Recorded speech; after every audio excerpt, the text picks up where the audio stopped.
guys, welcome back to my YouTube channel, guys. Thank you so much for tuning in to this channel. To all my subscribers, thank you so much, guys. And if you haven't subscribed yet, please don't hesitate to press the subscribe button and notification bell so that you don't miss any of my uploads. Guys, we are talking about Mnakwethu. Yeah, guys, Mnakwethu.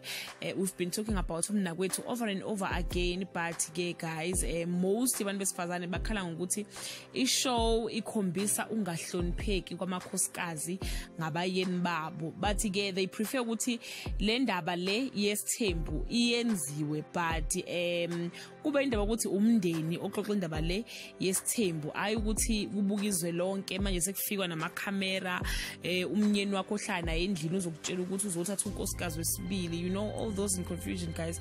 So abantu besifazana abaningi, guys, bayakhala ukuthi no, indlela okuvezeka ngayo, the way this culture is portrayed to on this national TV, iveza as if yabona abantu besifazana ngathi banokucindezeleleka okukhona. Simphiwe, guys, has lashed out Musa Mseleku, who is a presenter of the show.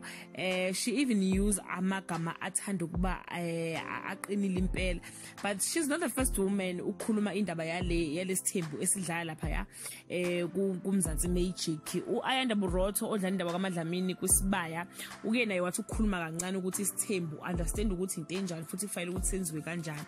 So Simphiwe ke, guys, uthe, I am not against polygamy. I am a village girl, but this is not F word polygamy. It's greedy, pure and simple. So wapinde futhi wathi polygamy is only wanted for two reasons. One, you are rich and have a lot of land that need to be overseen. Two, your wife cannot bear your children. And in both instances, your wife chooses your second wife in cahoot with her mother-in-law. So wayesekhuluma ke nje amanye amagama engeke ngithanda ukwafunda, but uzowafunda because I will post this. But guys, I personally don't have a problem with this thembu.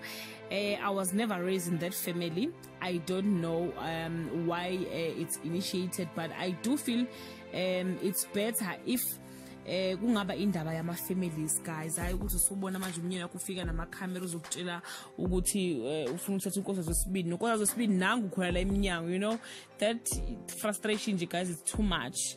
So guys, yeah, if ukhulele esithenjini, can you please share with us ukuthi how was your experience, or if usesithenjini kumanje ngowesifazane sesithenjini noma uyindoda enesithembu?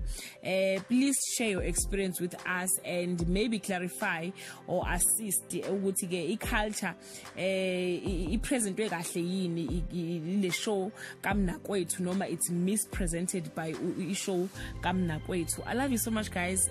Please leave your comment below. Bye.